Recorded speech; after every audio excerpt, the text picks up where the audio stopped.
November 9th, 1997, Montreal. The night wrestling's most controversial chapter was written. Shawn Michaels locked Canada's beloved Bret Hart in the sharpshooter, and without Bret tapping, Vince McMahon gave the signal. The bell rang, the crowd erupted, and history fractured. Bret spat hand signs and stormed toward Vince with rage boiling in his veins. The audience seethed, ready to riot, while Shawn and Vince scrambled for their lives. Bret would leave for WCW that night and vanish from WWE rings for nearly a decade. When Raw returned to Montreal in 2005, the arena was baptized in nostalgia when Bret's music hit. But it wasn't Bret who stepped onto that stage, it was Shawn Michaels. 8 years had passed, but the hatred hadn't dimmed. The boos rained like fire. And Shawn, of course, was the model citizen, the heartthrob, the humble, God-fearing man, world's famous for his apologetic nature. I did not sleep with that young intern. As a matter of fact, I was up all night. So here he was, standing in front of a city baying for blood, ready to fall on his knees, repent, and beg forgiveness. Montreal was about to hear Shawn Michaels atone for his sins. Who's your daddy, Montreal? Well, guess not. Instead, in the middle of that storm of boos, surrounded by a bloodthirsty crowd, Shawn smirked, he mocked, he twisted the knife deeper, because that is what a great heel does. Imagine walking into your job and being met with venom, curses, and a sea of people demanding for your blood. Most would collapse under that pressure. A wrestling heel thrives in it. Hatred is their fuel. It is what makes them fascinating. The story of wrestling isn't written in contracts or boardrooms. It lives in sweat dripping onto canvas, in blood staining the mat, in the sound of bodies breaking against steel. Heroes may raise belts in triumph, but they only shine because of the shadows standing across from them. Wrestling is built on that eternal balance. There is no Batman without the Joker, no Hulkamania without Andre, no Stone Cold without McMahon. Every fairy tale needs an old-fashioned villain, and in wrestling, the villain breathes in flesh and blood. They hear the boos. They savor them. They'll pause mid-match to spit on your flag or insult your family. They'll bask in hatred like it's sunlight. The heel is wrestling's soul. The hero may wear the crown, but the villain decides how loud the crowd will scream. Faces are chained by audiences' expectations, but heels are free. Free to ruin a child's night, to turn an arena into an army of enemies, to laugh at the chaos they create. Their job is not to be loved, but to be loathed. And the better they are at it, the more the box office swells. Fans will pay anything to see an insufferable heel gets punched in the face. And to understand how this dance of hate began, you have to go back to the smoke-filled arenas of the 1940s, where crowd believes every punch and hold is real. Gorgeous George walked into that world like he was stepping onto a Hollywood set. Sequined robes, golden curls. He refused to enter the ring before the carpets rolled beneath his boots. Perfume sprayed on the mat before his foot touched it. To a working-class America clawing its way out of war, George was everything they despised. Vain, flamboyant, untouchable. They hurled bottles, they stormed rings. He loved every second of it. George made hatred into theater, and millions tuned in just to boo him. And one young Muhammad Ali learned that people will pay to see someone shut your mouth. Gorgeous George was the first to turn arrogance into art. He was wrestling's original showman heel. The world changed in the 60s, and wrestling evolved with it. The Cold War made patriotism a weapon, and wrestling turned foreign menace into its greatest villain. The Sheik in Detroit threw fireballs that lit up arenas, clawed eyes until the mat was stained crimson. Riots erupted, cities banned him, and every ban only fed his legend. In the WWF, Nikolai Volkov demanded audiences rise for the Soviet anthem. The Iron Sheik spat on American flags and broke backs with his camel clutch. Hogan waving the stars and stripes worked because the Sheik had torn it down first. The foreign heel made USA chants louder than any promo ever could, but villains don't work alone. They needed voices. Managers became architects of hate. Classy Freddie Blassie called fans pencil-neck geeks while biting opponents until blood streamed down his chin. Bobby the Brain Heenan perfected cowardice, guiding giants from ringside while ducking every punch himself. Heenan's smirk on commentary could ignite a crowd without him throwing a single fist. By the 70s and 80s, wrestling gleamed with neon spectacle.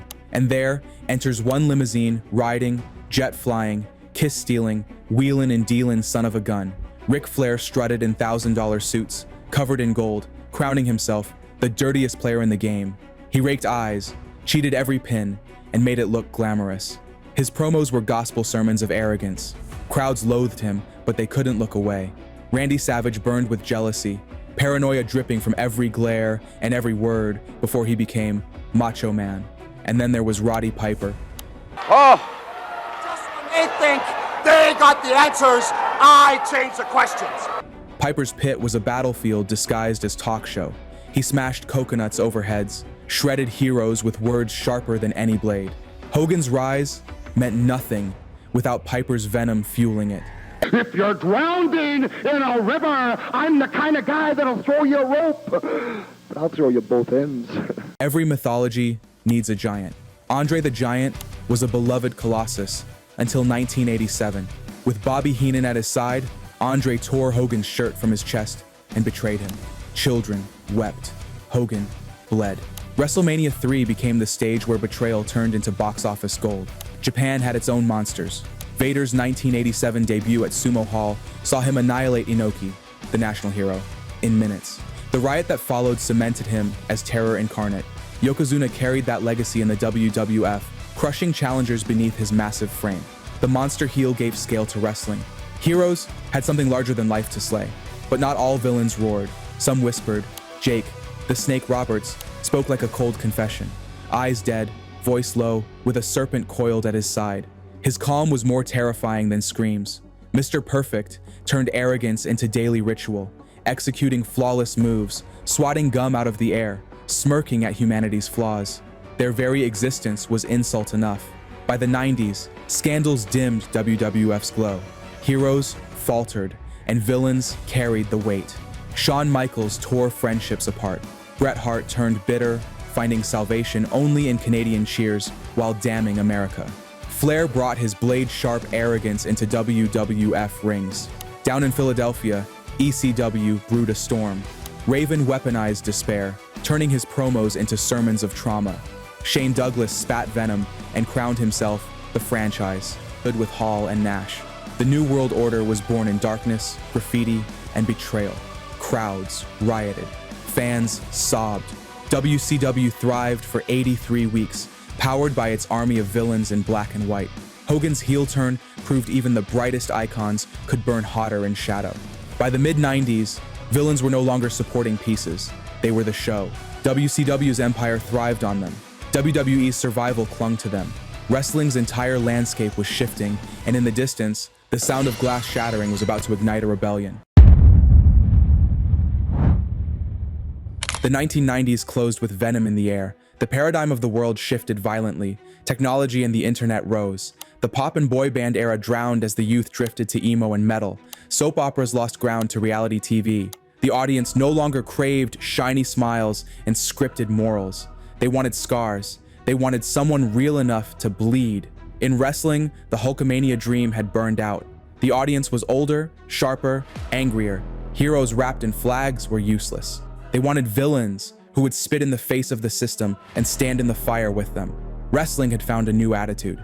The Montreal screwjob cracked the facade, and Vince McMahon stepped out from behind the commentary desk to reveal his truest face. The boss in the shadows became the monster in the ring. Mr. McMahon wasn't a character. He was the system made flesh. He cheated workers, silenced rebellion, and demanded obedience. His feud with Stone Cold Steve Austin turned the workplace into a battlefield. Austin stunned his boss, trashed his empire, and every time Vince crawled back with lawyers, cops, or his corporation, the crowd howled for blood. Every blue-collar worker saw themselves in Austin and seethed at McMahon. Mr. McMahon gave wrestling its clearest villain, authority itself. But Vince didn't stand alone. His weapon, D-Generation X, spat obscenity and mocked tradition. Out of the ashes of the curtain call betrayal rose a tyrant. Triple H shed the spoiled snob of the mid-90s and hardened into the cerebral assassin. By 1999, his rise had sharpened into cruelty. He carried a sledgehammer, married into the McMahon empire, and turned championships into personal property. His reign of terror in the early 2000s was a cold calculation, a dynasty built on blood. Triple H was the perfect extension of Vince's authority. Violence shaped the Attitude Era as much as power. The Undertaker descended into shadow, building the Ministry. Clad in black, flanked by druids, he staged sacrifices, branded crosses into arenas, and kidnapped Vince's daughter. He blurred the line between horror and sport. When he ruled the ring, even icons bent before him. Kane, scarred and masked, walked through fire with rage as his language. His inferno entrances, when he set the ring ablaze, dread followed. He was villainy in its purest visual. Mrs. Foley's baby boy twisted pain into a canvas. As mankind, he clawed at his own hair, bled on thumbtacks, and laughed while his body broke. He made suffering eternal.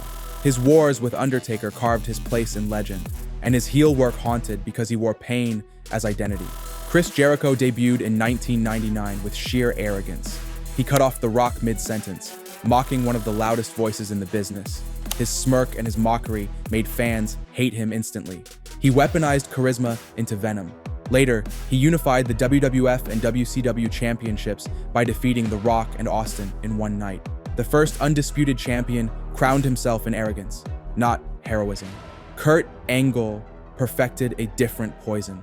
He wrapped himself in medals, integrity, and smug sermons.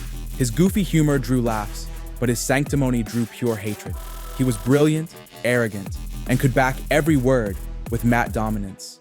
His wars with Austin and The Rock glowed with his superiority complex, but it was the Great One who took heel work to another stage.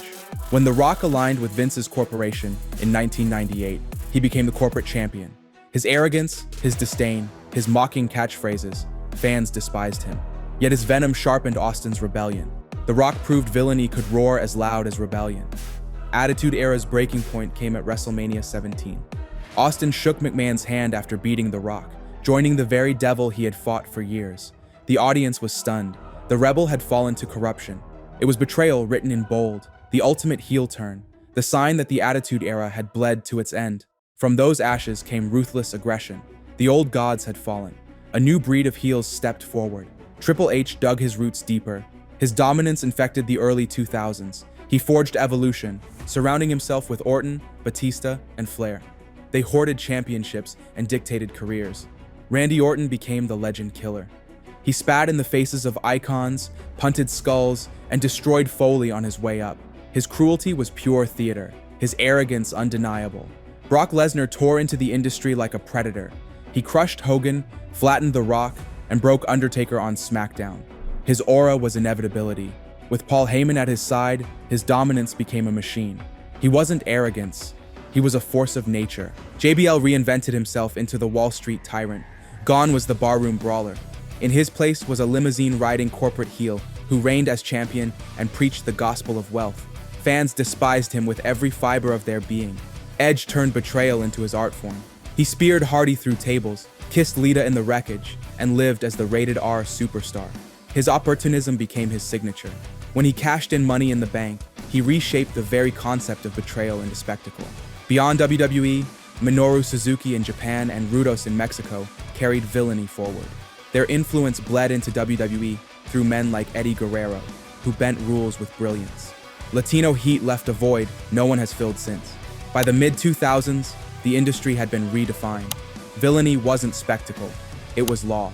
It shaped every feud, every match, every chant. The ruthless aggression era ended with the industry under heel control. But 2007 cracked the foundations. The Benoit tragedy forced change.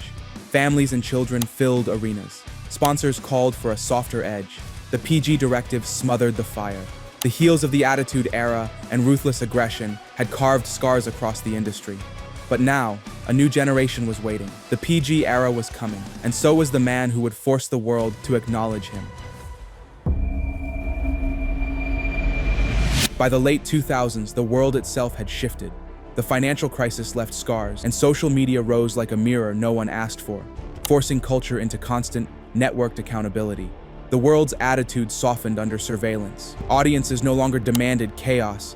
They wanted comfort they could share with their kids. And WWE bent to the pressure. The blood dried, the smoke cleared, and the product entered its PG glow. The year was 2008. Sponsors demanded safety. Parents filled arenas with children in neon never give up shirts, and the language of heels was rewritten. No more chair shots to the skull, no more profanity-laced tirades, no rivers of blood. Heels had to survive under new laws, their weapons dulled. So they got smarter. They turned to slow-burn cruelty, character dissection, and psychological torment. The art of hate adjusted, because wrestling without villains dies, no matter the rating on the corner of the screen. Randy Orton became the cold-blooded face of this new environment. The legend killer stripped down to something sharper, the Viper. His movements grew methodical, his stare unblinking, every strike dripping with venom. In 2009, he punted Vince McMahon's skull, kissed Stephanie McMahon on the lips while Triple H lay broken, and carried that feud into WrestleMania 25 as if the serpent himself was coiled to choke the company. Orton didn't need barbed wire to terrify. His slithering patience made silence scarier than blood. Chris Jericho found a new disguise. Gone was the loudmouth rock star. In its place stood a suit-wearing cynic, speaking in monotone, condemning the audience as hypocrites. His 2008 feud with Shawn Michaels became a blueprint for PG-era villainy. When Jericho struck Shawn's wife in the face, it wasn't violent excess that shocked. It was the audacity of breaking through the sanitized world WWE had built. Then came The Miz, an MTV reality star who elbowed his way into WWE. Purists hated him, which made him perfect. By 2011, he headlined WrestleMania 27, beating John Cena with an assist from The Rock. To many, he didn't belong. Come 2011, the ratings started plunging under the sanitized mats, and that's where the pipe bomb dropped. The straight-edge savior spat sermons about addiction, lifestyle, weakness. His pipe bomb promo tore open the fourth wall and painted him as both Messiah and Rebel. But rebels don't stay saints. By 2012, under Paul Heyman's shadow, Punk's WWE title reign dragged past 400 days. He mocked legends, belittled fans, and held the belt hostage like a kidnapper, daring someone to come collect the ransom. He was the villain fans couldn't turn away from, proof that cruelty could live inside a rebel's skin. The authority rose soon after. Triple H and Stephanie McMahon turned boardrooms into battlegrounds, stacking the deck against Daniel Bryan week after week. Their smug tyranny climaxed at WrestleMania 30, where Bryan's triumph was carved against their arrogance. Every slap from Stephanie, every smirk from Hunter, every corporate roadblock reminded fans why they needed to believe in Bryan's rebellion. Meanwhile, across the sea, New Japan gave birth to a genesis. Bullet Club launched their own heel revolution. Prince Devitt, AJ Styles, Kenny Omega, Jay White, Gaijin outlaws spitting on tradition, hijacking matches, and turning every arena into chaos. Their fingerprints later smudged WWE too, bleeding into the club, the OC, and even inspiring the swagger of the Bloodline. By the mid-2010s, the PG era melted into what fans now call the modern renaissance. Wrestling expanded beyond one company's borders. Social media and streaming made independent stars household names before WWE could trademark them. Heels thrived in every corner. Brock Lesnar returned as a monster cut from another cloth. He ended The Undertaker's streak at WrestleMania 30. He annihilated John Cena in 16 suplexes at SummerSlam 2014. Lesnar didn't talk his way into villainy. He brutalized legends until silence was the only reaction left. He wasn't cheered because he was cool. He was feared because he was inevitable. Seth Rollins betrayed the Shield in 2014 with a steel chair. That single swing crowned him the decade's villain. He aligned with the authority, cashed in Money in the Bank at WrestleMania 31, and spent years proving betrayal was his love language. Opportunism became his brand, and reinvention kept him sharp. Rollins became the bridge between eras, carrying heel legacy into the 2020s with a manic grin. Bray Wyatt haunted the product like a ghost no one could shake. As the cult-leading patriarch of the Wyatt family, he spun sermons of decay. Later, as The Fiend, he crossed into horror, becoming a living nightmare in a world still trying to sell t-shirts to kids. His story was messy, but his aura carved scars into the modern era. Women stepped into the frame too. Charlotte Flair, draped in entitlement and legacy, became the iron ceiling others clawed against. Sasha Banks turned ego into artistry, strutting as the boss and making arrogance her crown jewel. They proved women could command hate and carry divisions on their backs. Then came the heel turn that reshaped the tides of WWE forever. Roman Reigns returned in 2020 with Paul Heyman at his side. He declared himself the tribal chief. He brutalized Jey Uso into submission, strangled Edge, humiliated Bryan, stared down Cena, slayed Lesnar. For 1,316 days, Roman ruled like a dictator. The Bloodline saga became WWE's lifeblood. Roman redefined what villainy meant in an age where lines blurred. He didn't just collect boos, he turned them into worship. But the twist of 2025 was John Cena. The eternal hero finally ripped off his mask. Aligning with The Rock He stepped into the role the world never thought he'd accept. His smile became a smirk. His loyalty became manipulation. His mantra warped into cruelty. The man who once carried the company became the villain who set it aflame. Bad booking dimmed the spark, but the moment itself was a thunderclap, the most seismic heel turn of the modern age. From Gorgeous George to Piper, from Orton to Reigns, from Cena's fall to Rollins' vision, villains are not decoration. They are the marrow of wrestling. Without them, there is no story, no stakes, no history. Without the villain's shadow, the hero is nothing but a man holding a belt. Fans may forget promos, chair shots, or finishers, but they will never forget how a villain made them feel. Rage, disgust, obsession. That's the mark that never fades. They are the spine of wrestling's story, the pulse that keeps the hero's light alive. And as long as a champion stands in the ring, there will always be a villain lurking in the dark, sharpening their blade, ready to carve their name into eternity. Who's your favorite heel of all time? Let me know in the comments. Click the screen to see the man who carried wrestling. And if you made it this far, don't forget to like and subscribe. I'll see you in the next one.